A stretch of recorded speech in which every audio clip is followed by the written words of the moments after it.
Hello friends, welcome back in my YouTube channel. My self Deepanjali Prajapati. आज के इस video में हम लोग पढ़ेंगे प्लियोट्रॉपी, जिसे हिंदी में बोलते हैं बहुप्रभाविता। तो आइए हम लोग स्टार्ट करते हैं।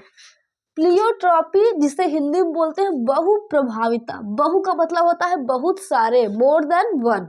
प्रभाविता का मतलब होता है इफेक्ट, इम्पैक्ट दिखाए, अपना प्रभाव दिखाए।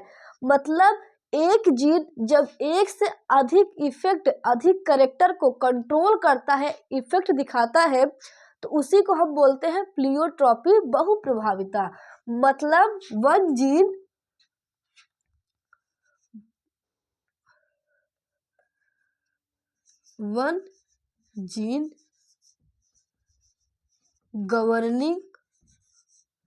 गवर्न करे, कंट्रोल करे, गवर्निंग और कंट्रोलिंग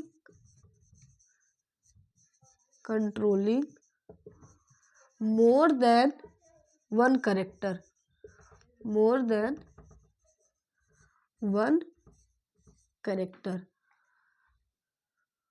वन कैरेक्टर। जब एक जीन एक से ज्यादा कैरेक्टर को कंट्रोल करता है तो उसे हम लोग, उस प्रभाव को हम लोग क्या बोलते हैं? प्लियोट्रॉपी। जैसे मान लीजिए कोई एक जीन है, ये वो कैरेक्टर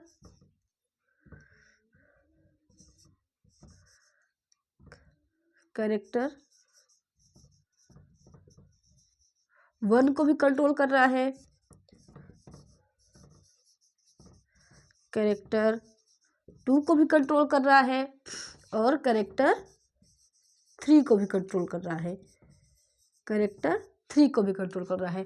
मतलब एक जीन जब एक से अधिक कैरेक्टर को कंट्रोल करता है तो उसे हम लोग बोलते हैं प्लियोट्रॉपी। जैसे मान लीजिए वन जीन है, कैरेक्टर वन को भी कंट्रोल कर रहा है, कैरेक्टर टू को भी कर रहा है, कैरेक्टर थ्री को भी कर रहा है।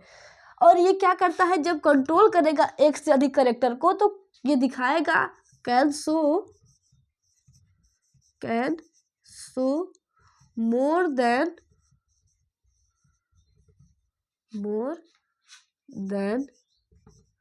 One phenotypic effect.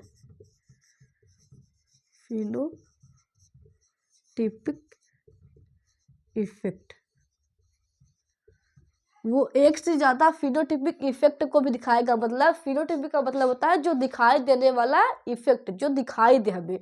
जैसे मान लीजिए हम एग्जाम्पल लेते हैं, मान लीजिए कोई घर में एक इंसान है जो एक से अधिक कार्य को कर रहा है। मान लीजिए वो बर्तन भी धुलता है, झाड़ू भी लगाता है, पोछा भी करता है, खाना भी बनाता है, इतने सारे काम को कर रहा है।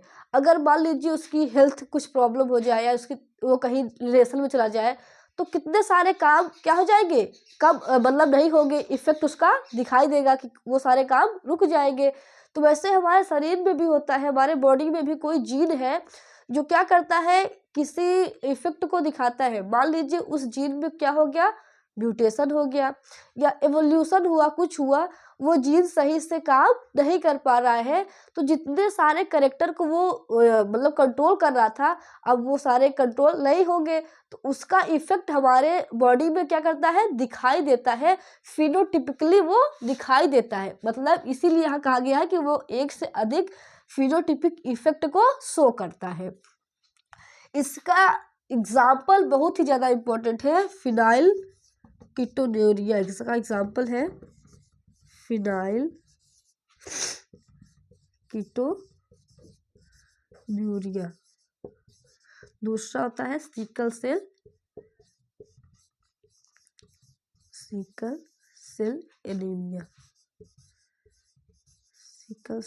एनीमिया। देखिए सिकल सेल नॉर्मल हमारा आरबीसी का शेप क्या होता है? राउंड होता है और बाइकॉन्केव होता है, ये राउंड होता है। लेकिन क्या होता है, जो हमारा हीमोग्लोबिन होता है वो 2 अल्फा और 2 बीटा चेन से मिलकर बना होता है। तो बीटा चेन में क्या होता है? म्यूटेशन हो जाता है, जिसके कारण इसका शेप क्या होता है? सिकल शेप हो जाता है। सिकल शेप जिसे हंसियाकार बोलते हैं, हंसियाकार शेप या सिकल शेप हो जाता है।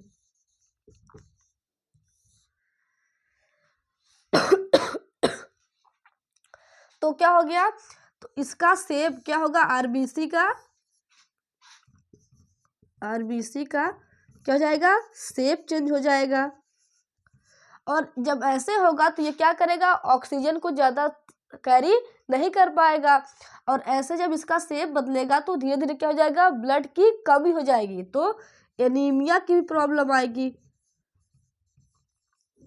एनीमिया की प्रॉब्लम आएगी। और कुछ कंट्रीज में क्या होता है, ये मलेरिया के लिए रेजिस्टेंट होता है, जिसमें इस प्रकार का मतलब कि आरबीसी का शेप हो जाता है, वो मलेरिया को क्या कर लेता है, रजिस्ट कर लेता है। तो ये मलेरिया के लिए रेजिस्टेंट भी होता है, मलेरिया रेजिस्टेंट होता है। तो मतलब ये कई इफेक्ट दिखा रहा है। पहला, आरबीसी का शेप बदलेगा, एनीमिया हो जाएगा, ये मलेरिया के लिए रेजिस्टेंट भी होगा। तो ये क्या है, प्लियोट्रॉपी का एग्जाम्पल है। दूसरा हमारा है फिनाइल कीटोन्यूरिया। इसमें क्या होता है, फिनाइल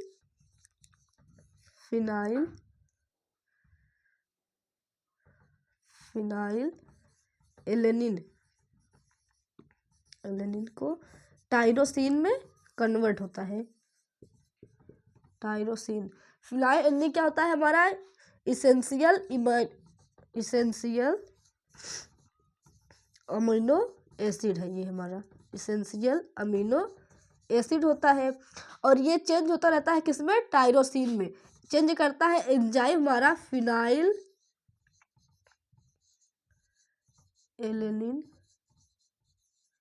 हाइड्रोक्सिलेज, ये एंजाइम का नाम है, हाइड्रोक्सिलेज। तो ये चेंज करता रहता है।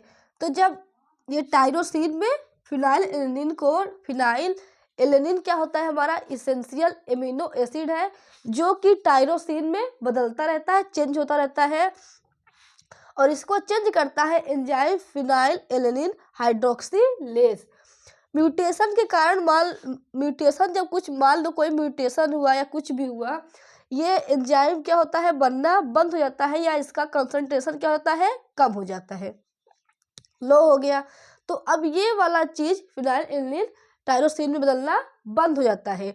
टायरोसिन क्या करता है, कंट्रोल करता है मेलेनिन के कंसंट्रेशन को, कंट्रोल करता है मेलेनिन कंसंट्रेशन को। मेलेनिन क्या करता है, पिगमेंटेशन का कार्य करता है। जब टायरोसिन बनेगा ही नहीं तो मेलेनिन को कंट्रोल नहीं कर पाएगा। तो क्या होता है, हमारा इफेक्ट दिखाई देता है depigmentation of hair, depigmentation of hair, बाल में पिगमेंटेशन कम होता जाएगा। और depigmentation of skin, depigmentation of skin. और मेलानिन जो हमारा ब्रेन में एक्यूमुलेट होता जाएगा तो क्या हो जाएगा, मेंटल रिटार्डेशन,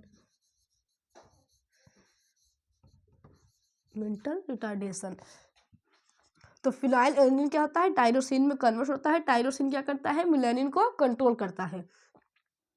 ये कंट्रोल होना बंद हो जाएगा जब, तो हमारा क्या हो जाएगा, डीपिगमेंटेशन हो जाएगा हेयर का, स्किन का, और मेंटल रिटार्डेशन। तो आई होप आपको समझ में होगा। धन्यवाद।